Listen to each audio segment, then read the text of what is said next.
10年前有鬼才之稱嘅黃霑一笑西遊，雖然霑叔人不在，但佢永遠都係我哋香港人嘅回憶。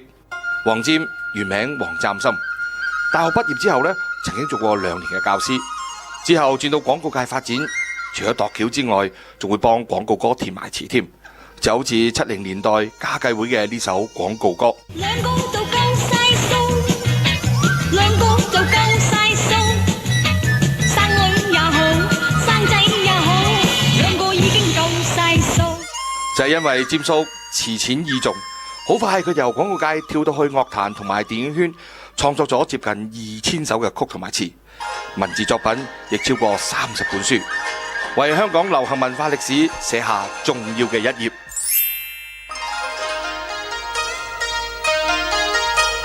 滄海一聲笑，滔滔兩岸潮，浮沉隨浪尖嘅今朝。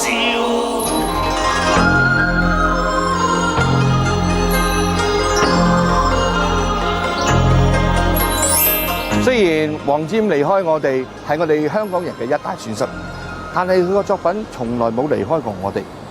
霑叔嘅歌詞裏邊充分流露咗佢嘅豪邁才情，喺佢嘅歌詞裏邊嘅字裏行間裏邊，大家係可以感受得到嘅。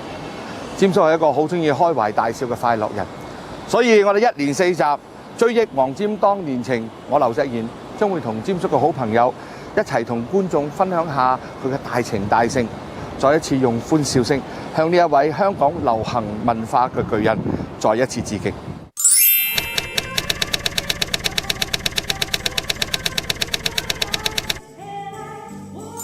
我知道咧，你未同阿霑叔咧，即係正式相識之前，已經同佢有一種咧，就係奇遇嘅緣分喺裏邊喎。因為當時咧，你嘅即係一部作品啦，《鱷魚淚》啦，就係阿霑叔咧，就係填詞寫主題曲嘅。係鱷魚淚呢個劇咧，我係有份寫，不過我就唔係寫咗好多個 round。我好快就俾個編審兜咗出組。咁啊，但係當時鱷魚淚呢隻歌咧係我哋今日聽呢隻歌，仲比當時嘅感受仲加深。係。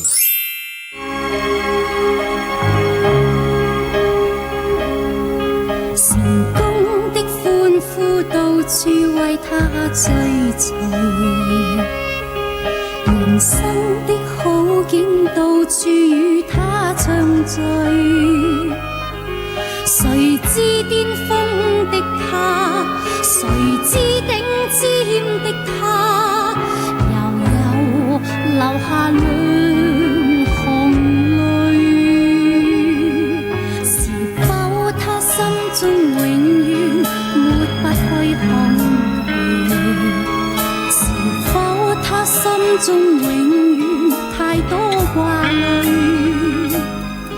是否他心中所思迷惘得不知所止，留言留下滿眼淚。即係喺當時嚟講，呢隻歌係寫得好特別嘅。佢譬如話佢用嘅曲同詞嗰啲，譬如話什麼意義、什麼意義呢啲咧，就唔係當時嗰啲一般嘅作流行曲嘅風格嚟嘅。咁啊，我覺得佢第一佢好捉到成個故事嘅脈絡，想突顯個主題。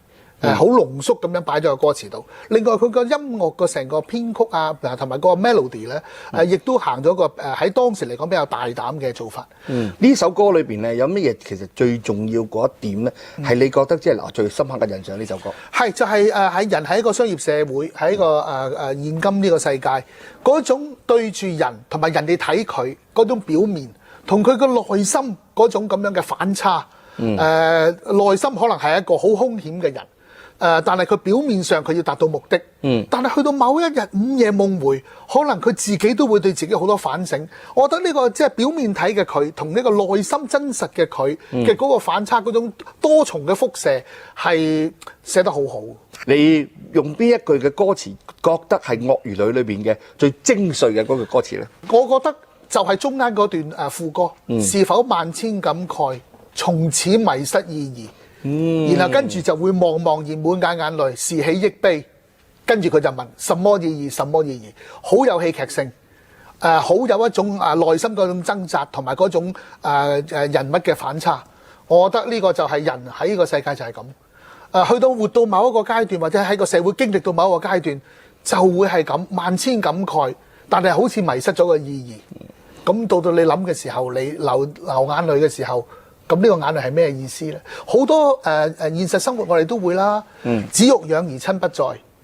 當你流兩行眼淚嘅時候，你都係會問父母在生嘅時候點解唔好好咁對佢哋？什麼意義呢？我知道咧，你同阿詹叔咧嗰個相遇咧，即係相識嘅過程係幾，即係有個好特別嘅一樣嘢。其實你同佢嘅淵源之間係有咩關係？首先，我認識黃霑，係我即係差唔多70年代已經知道電視嘅公仔箱係出現咗一位才子。亦都透過佢嗰啲筆文嘅連載咧，就認識咗佢嘅另一面。我覺得呢個人哇，好前衞大膽。咁然後我入咗電影圈喺新藝城。咁當時佢亦都同新藝城係有一啲合作嘅，有一兩部電影好似歌舞升平啊，咁佢係第2男主角。有一晚呢，就麥嘉就同我傾到一樣嘢，因為出邊有間德寶電影公司，阿潘迪生先生咧就請我過去德寶做導演，就 offer 咗一個好高嘅條件。咁然後麥嘉就想挽留我，咁跟住佢就同我傾，但係當然個薪酬嘅差距太遠。咁麥嘉想動之以情，就打電話揾阿黃霑，佢話：喂，黃老霑。喺咪屋企？我帶個年青人上嚟，大家同佢傾下偈。咁然後咧我就同阿麥嘉就半夜2點就揸車上山頂，就去咗阿詹叔屋企。當時佢屋企得佢一個，咁我哋3個開始傾偈，傾就傾天南地北啦，講電影乜都講，講到凌晨即係天蒙光嘅時候，咁阿詹叔就話：不如我哋出去露台望下香港嘅海景啦。咁就喺個山頂度望落嚟，哇！佢間屋嗰陣時個露台望落嚟真係幾靚嘅。跟住就麥嘉入正題啦。佢話：嗱，德寶電影公司出咁嘅錢俾我哋嘅導演，想挖佢過去。黃老霑你話啦，呢個年青人應唔應該走？咁啊，詹叔就問：人哋出幾多啊？人哋出咁多，咁你新藝城俾開佢幾多啊？咁多。佢話：嘿，梗係走啦你！我係你即刻走添啊！我自然覺得呢個人物係即係件事睇得通嘅，即係佢睇到一個年青人，如果佢要向上游嘅話，咁佢呢個機會對佢嚟講好難得。再過咗好幾年之後，咁我亦都開始揾佢做過幾套戲，包括《偷情先生》啦，有一套叫《鴻福齊天》啦。咁我開始喺拍戲嘅過程裏邊同佢係正式講係開始深交。後來咧就更加揾咗佢咧，就係定佢咧首次粉墨登場喺個舞台上面，就做麗花皇宮。不單止係合作過好多電影，亦都喺佢人生好低潮嘅時候，嗰陣時我亦都係同佢合作咗幾套當時嚟講一啲筆文嘅電影。我記得。咁嗰幾部電影之後咧，跟住就去到90年代尾啦。咁我起先咧就即係因為我同佢已經好熟，佢已經係我嘅生活顧問嚟㗎啦。即係我除咗感情嘅嘢唔會問佢之外，人生你話政治上、社會上或者係哲學上，又或者係對圈內嘅各種睇法，對電影、對潮流文化各種睇法，我都一定會視佢係亦師亦友。咁我哋好多嘅交流。咁直至到去到90年代尾，就我首先係揾佢做咗我一套話劇叫《哈碌戲班》。當時佢同我哋嘅演員一齊係即係玩得好熟，亦都對舞台劇嘅運作，亦都做咗個好大嘅總結。即係去到90年代尾，香港舞台劇嘅運作已經同佢60、70年代玩舞台劇個業餘嘅個狀態，佢已經總結咗好多嘢。即係佢認為而家香港嘅舞台劇去到90年代尾，已經真正去到所謂嘅專業水平。個專業水平係直逼百老匯，直逼倫敦 West End 嘅。係去到2000年年頭，即係99年年尾。咁就當時我有個 idea， 好想將我和春天有個約會嘅話劇變成 musical， 將一個橫跨幾十年嘅故事橫切喺一個晚上，就係麗花皇宮嘅夜總會嘅一個晚上嘅故仔。咁於是加好多唱歌嘅元素。咁我當時諗我一定要黃老霑嘅。佢第一佢對啲歌熟，對由60年代到90年代。特別係60、70年代，佢第一佢嘅歌熟。第二，如果我揾佢做藝術總監，加埋杜國威嘅劇本，我做監製，差唔多講我哋出 call， 好多人會信我哋。所以我哋第一個 call 出俾肥姐，第二個 call 出俾 Francis，已經喺短最快時間賣咗2個柱躉。咁於是麗花皇宮跟住 call 其他嘅歌星已經係完全冇難度。而喺成個過程裏邊，佢參與麗花皇宮，對於我哋當時嘅嗰個製作，亦都起到好多喺個 idea 方面好決定性嘅一啲 idea。譬如話揀咩歌，譬如話個歌嘅 run down 或者同個劇情點樣結合，佢有好多 idea 擺入去。麗花皇宮對我嚟講，我今日睇翻我有一個非常之大嘅遺憾。我嘅遺憾係人就係咁。嗰陣時有一段咧，就係佢做呢個麗花皇宮夜總會嘅寶叔啊嘛，佢做經理啊嘛。咁於是咧，佢就會出場嘅。有陣時同阿肥姐有啲對手戲，有陣時有啲佢自己嘅獨白。然後跟住咧，佢呢一 part 咧就會踢好幾隻歌。咁當時咧，我哋俾10分鐘佢咧，通常就講到16、7、17、8咧，我就負責喺個幕側度圈佢。夠皮啦嚇，快啲翻嚟！但佢咧出到去樂此不疲，掟好多笑話出嚟咧。我今日睇翻我後悔。圈乜鬼咪由佢講咯，俾佢講多10分鐘又如何啫？如果當時我哋記錄低落嚟嘅係有10分鐘又10分鐘又10分鐘，我諗我哋今日睇翻可能有好多寶喺裏邊。唉，個黃霑寫埋啲咁嘅歌出嚟，滄海一聲笑啊，滔滔兩岸潮，浮沉隨浪知己更照，蒼天笑，紛紛世上潮，誰負誰勝出天照，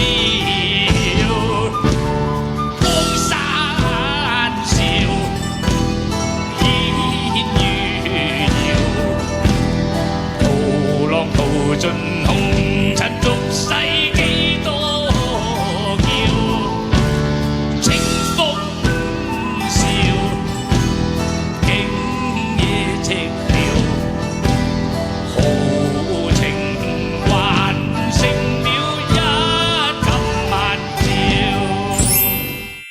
其實霑叔同我哋亞洲電視嘅淵源深厚。喺1965年，即係當時只係得24歲嘅佢，首次咧為我哋亞洲電視嘅前身麗的映聲咧主持文化節目《青年聯誼會》，而由嗰陣時開始，黃霑呢個藝名咧就正式誕生啦。其後佢更加咧為我哋咧主持咗好多經典嘅電視嘅節目，佢嗰種豪邁嘅性格、爽朗嘅笑聲，令到大家可以回味再回味。其實有樣嘢我覺得好奇怪喎，青霞嗱，而家你唔好介意我講真話，我覺得我哋睇你個個都好中意你，覺得你好靚係大美人。其實你個面裏邊每一樣嘢咧插開出嚟都係好奇怪嘅喎嗱，譬如眼眉毛太粗啦，眼眉毛好少女仔有你咁粗嘅喎。咁個下巴咧就好似個男人卻得格拉斯咁啦，唔齊整嚇，唔齊整亂七八糟。點解會夾起上嚟又會咁靚？咁樣好似有冇問？有其實係咯。嗱，你再講啊！我哋會始終會3個男人揀一個㗎，你講，你繼續。揀你哋，係即係你哋變晒性，跟住好女仔仲嗱，我而家講嘅係咩嘢？我包你冇見過嘅。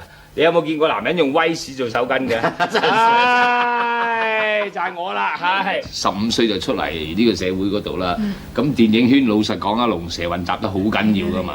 你覺唔覺得會有啲揠苗助長，好似即係無端端就喺個溫室度行出嚟咁？係啊，我當時我完全係唔知咩事，因為我細個時候咧，我係咩都夠膽死嘅。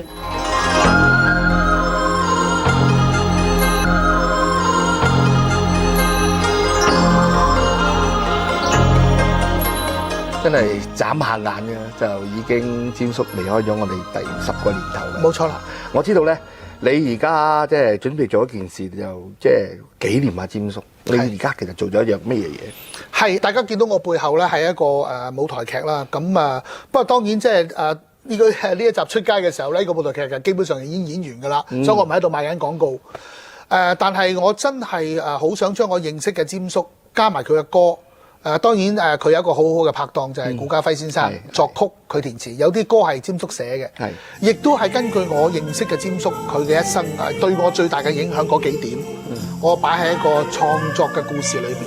當然故事你可能會覺得有啲痕跡係靈感嚟自我認識嘅霑叔嘅一生，但係我基本上我係好想用呢個音樂劇向佢致敬。霑叔佢成日都會講，創意就係元素嘅重新組合。呢個音樂劇亦都會講好多關於創作嘅嘢。係咁咩叫創意係元素嘅重新組合咧？即係呢個世界係好多元素嘅嚇。科學講話宇宙萬物都係百幾種元素。咁我哋嘅創作元素就嚟自生活啦，嚟自我哋對社會嘅觀察啦，每日發生嘅事啦，別人嘅作品啦，又或者圖書館咁多嘅書，或者睇咁多嘅電影，或者我哋嘅親朋戚友嘅故仔啦，呢啲都係元素。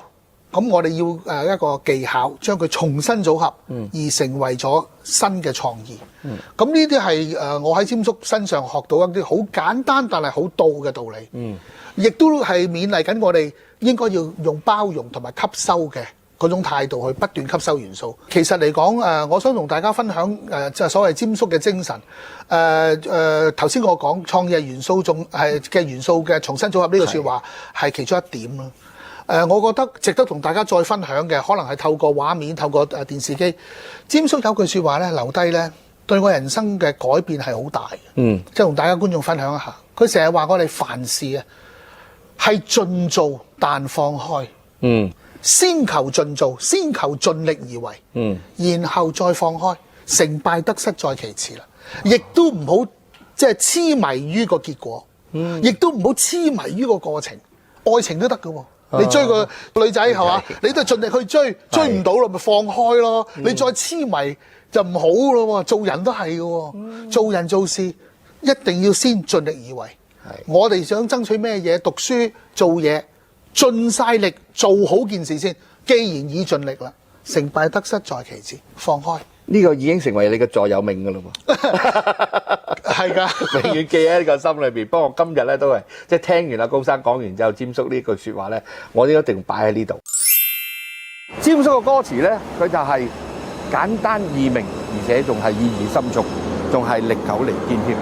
最記得喺1978年佢個作品《誓要入刀參》，到而家為止咧，仲係好多嘅電影咧用佢我嚟做一個電影主題曲。一係咧一啲都冇勾嘅感覺，而且仲係氣勢依然。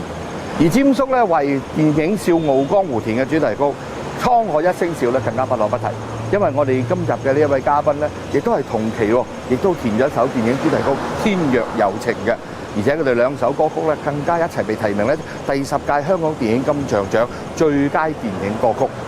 咁究竟你仲記唔記得邊一首歌最後能夠獲獎呢？不如咁咧，就等我哋今集嘅嘉賓同大家一齊揭曉啊！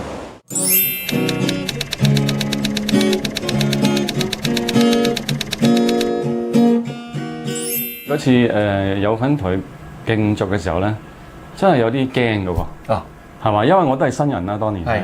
咁其實我亦都坦白話聽，今日唔怕講俾大家聽咧。其實我係作曲出身㗎嘛。嗰日我填詞嗰隻歌係咪？我係負責填詞，有啲緊張咯。即係亦都係有好興奮嘅，因為能夠同詹叔可以即係競逐喎。你諗下係嘛？同啲高手啊！當年就係阿詹叔就憑住嗰隻《滄海一聲笑》啦，就輸咗俾我啊嘛。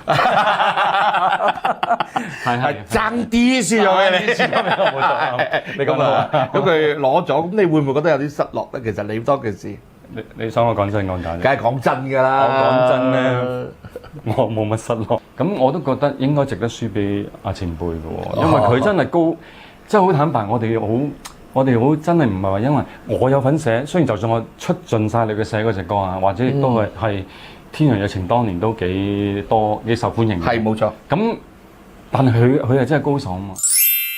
請你同我哋宣佈得到最佳電影歌曲係咩？其實咧，我諗我唔應該再講嘢，因為佢好多嘢講。黃霑請上嚟接受一次敬禮。電影金像獎最佳電影主題曲《笑傲江湖》。滄海一聲笑，黃霑。我想唔多謝徐克㗎啦，因為佢呢隻歌咧係打咗5次回票先寫成嘅。咁啊，但係如果唔係佢打咗5次回票，我又唔會寫到一隻咁簡單、咁質樸嘅歌。因為講起上嚟，隻歌有少取巧㗎。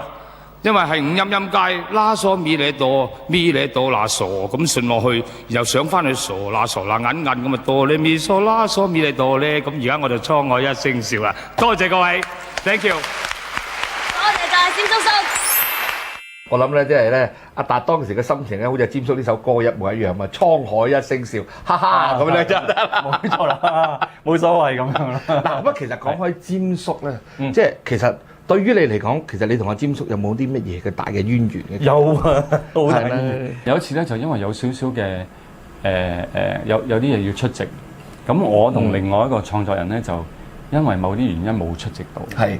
咁啊，詹叔咧就已經喺晒報紙鬧我哋。哦。係當名鬧嘅。係。咁嗰時係有少少又唔係唔會嬲，不過有少少哎呀唔好意思啊，點知激嬲咗佢。係我係唔好意思激嬲咗詹叔。咁諗住，哎呀，詹叔第日唔會再揾我噶啦，因為我都激嬲咗佢啦。你明唔明啊？即係其實都正常啦。譬如我嬲咗，我都唔會，你係我後輩，我可能都未必會揾你啊。好奇怪咧，隔咗2年咧，咁有次喺呢個飯堂見到佢，係Linda一坐埋嚟就滔滔不絕，佢好似忘記晒整件事咁咯。即係我覺得，咦，呢個前輩真係值得學習。佢係你嗰件事係唔啱，但佢冇話憎你一世嗰種。係佢仍然見到好主動走埋同你食嘢，跟住傾，好多嘢傾啦。當然佢嗰啲不文嘅嘢係好笑到你笑到。我同佢傾係好開心，因為我完全講得好正。係咁，其實呢樣嘢，因為大家認識嘅詹叔都係，佢一個咧可以拎得起放得低，即係咧佢係主要係對事，佢永遠都唔係對人。係啊係啊。佢因為佢覺得你嗰件事可能佢覺得你唔啱咧，佢會真係咧盡情咁樣。可能當面鬧你添。但係咧，佢轉個頭就冇㗎啦。因為佢真係當我哋係小朋友啫嘛，當年都係我哋都係靚仔嚟嘅啫。咁佢都其實好錫後輩，即係我 feel 到嘅，即係感覺到。你對於佢嘅作品其實點睇咧？其實佢嘅作品咧，其實好有耐心嘅，我覺得。尤其是佢係反映到好多，我相信我就唔係話真係好認識佢嘅私底下生活，不過我都聽到好多佢嘅緋聞啊啲咁嘅嘢，或者佢啲花邊嘅新聞。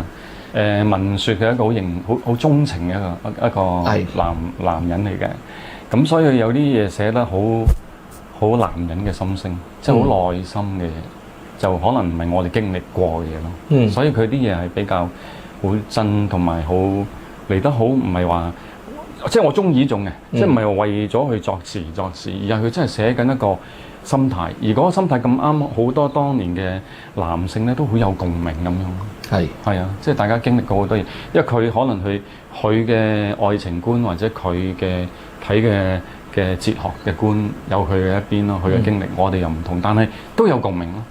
係啊，所以我覺得佢寫嘅作品係比較有真實感，好真實啊！你對於阿詹叔嚟講，你覺得佢邊類型嘅題材你係較為即係中意嘅咧？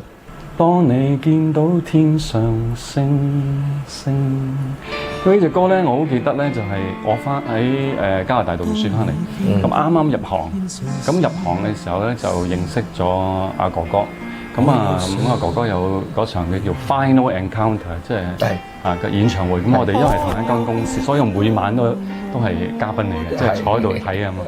佢每晚都唱呢隻歌嘅時候，我覺得哇！呢隻歌咁正，嗰時候我唔知道係原來詹叔嘅，即係我唔記得咗，即係其實我好少聽呢隻歌。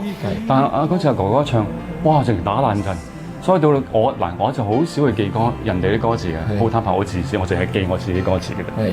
但係嗰隻歌咧，而家我都仲係識唱，仲係識唱。係啊，而且好中意。當你可能會唔係因為當你喺舞台做過嘢嘅時候咧，你就明白阿詹叔想講嘅嗰種心聲，即係每一個藝人都希望你會記得佢。咁呢隻歌咧，的而且確咧係咧，令到大家好有共鳴。下一集有更多嘉賓同大家細數黃霑當年情。但佢又喺屋企唔着褲嘅，係啊，佢無拘無束嘅，但係咁佢着一件好似印度人嘅一件袍咁，佢永遠都係着住嗰件袍嘅，咁就真空嘅。佢好重情義啦，同埋佢好慧眼，係即係識睇人哋嘅才華。佢成日有句啦，就係話好嘢自然受歡迎。